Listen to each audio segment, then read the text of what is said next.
ఓం శ్రీ పరమాత్మనే నమః. శ్రీ భగవత్యే నమః.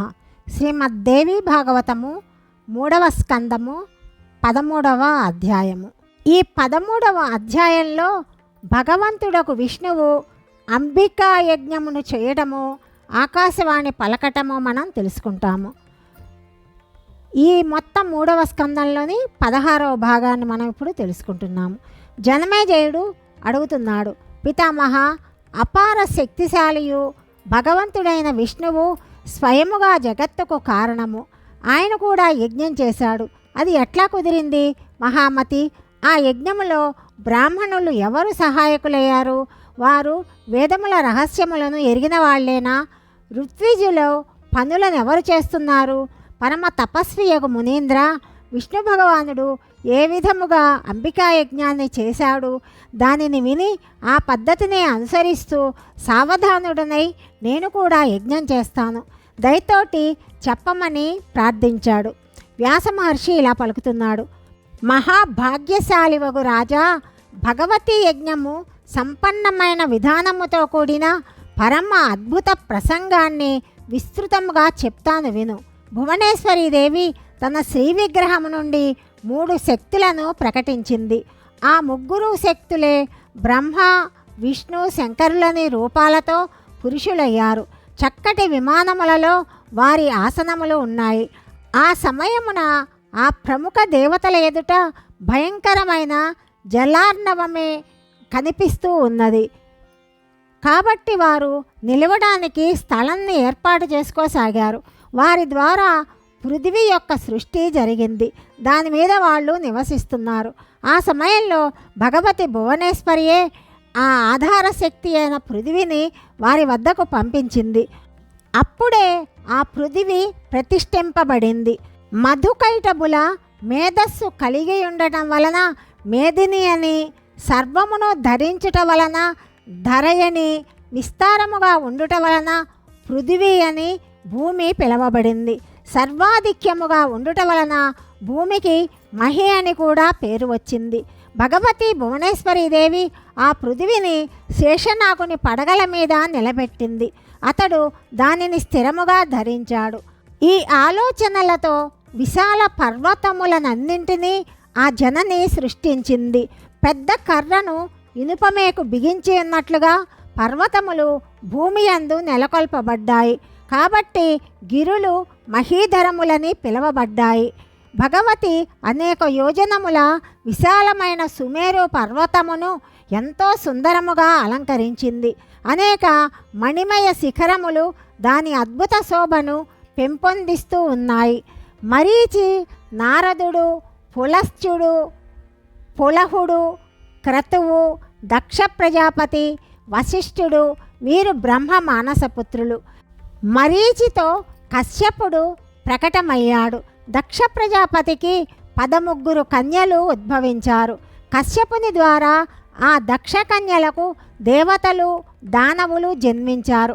అప్పటి నుండి కాశ్యప సృష్టి కొనసాగింది. దానితోటి మానవులు, పశువులు, సర్పములు మొదలైన అనేక జాతుల భేదములతోటి సృష్టి ఎంతో విస్తృతమైంది. బ్రహ్మ యొక్క అర్ధశరీరము నుండి స్వయంభువ మనువు ప్రకటమయ్యాడు. ఆ స్వామి వామార్ధ భాగము నుండి స్త్రీ రూపమున శతరూప ఆవిర్భవించింది. ఆ మనువునకు శతరూపకు ప్రియవ్రతుడు, ఉత్తానపాదుడు అని ఇరువురు పుత్రులు ఉదయించారు. అత్యంత సౌందర్యవతులు, ఉత్తమ గుణవతులు అయిన 3 కన్యలు జన్మించారు. బ్రహ్మదేవుడు ఇట్లా సృష్టి చేసి సుమేరు పర్వత శిఖరము మీద సుందరమైన బ్రహ్మలోకమును నిర్మించాడు. తరువాత విష్ణు భగవానుడు లక్ష్మి యొక్క మనోవినోదమునకు వైకుంఠాన్ని ప్రకటితము చేశాడు. ఆ స్వామి సర్వోత్తమమైన రమ్యమైన క్రీడాభవనమును సకల లోకములకు పైన విరాజమానయై ఉన్నది. భగవంతుడకు శంకరుడు కూడా కైలాసము అను ఉత్తమ స్థానమును ఏర్పాటు చేసుకున్నాడు. భూతమండలిని తయారు చేసుకొని వారితో ఆయన స్వేచ్ఛగా ఆనందిస్తూ ఉన్నాడు. మత్స్యలోక పాతాళములే కాకుండా 3వది స్వర్గలోకము ఉన్నది. అది మేరుగిరి శిఖరము మీద విరాజమానమై ఉన్నది.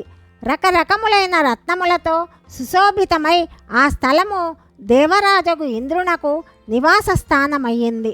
సముద్ర మథన సమయమున ఉత్తమమగు పారిజాత వృక్షము, 4 దంతములు కల ఐరావతము, సమస్త కోరికలను నెరవేర్చే కామధేనువగు గోవు, ఉచ్చైస్రవమును గుర్రము, రంభ మొదలగు అనేక అప్సరలు అందుండి బయటికి వచ్చారు.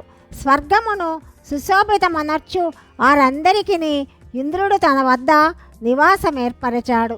దీని తరువాత సముద్రము నుండి ధన్వంతరి, చంద్రుడు ప్రకటమయ్యారు. అనేక గుణములతో వీరు స్వర్గమున నివసిస్తూ శోభిల్లుతూ ఉన్నారు.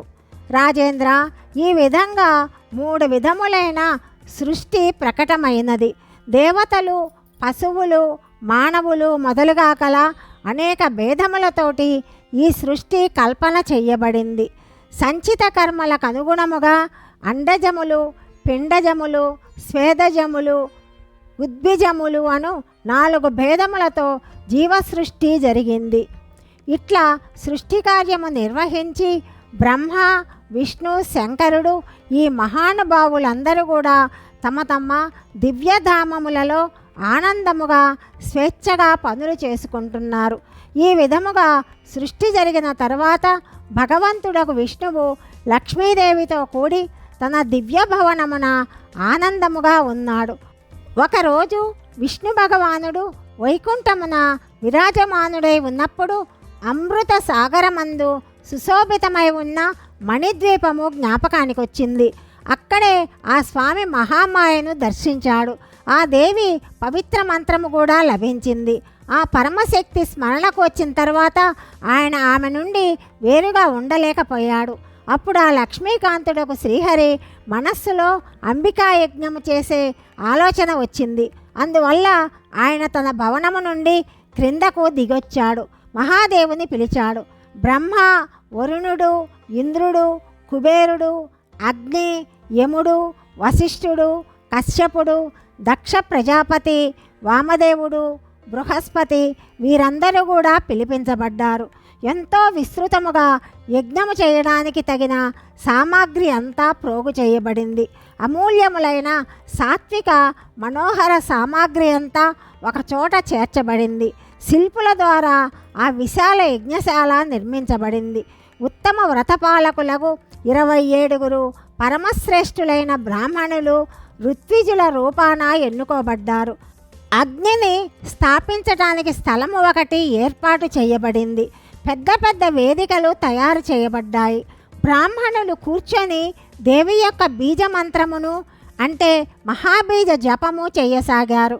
విధిపూర్వకముగా మండుచున్న అగ్నిలో శ్రేష్ఠులైన బ్రాహ్మణులు కోరిన పదార్థములను హవనము చేయటం ప్రారంభించారు. అనంతమైన ఆహుతుల తర్వాత ఆకాశవాణి ఇట్లా పలికింది.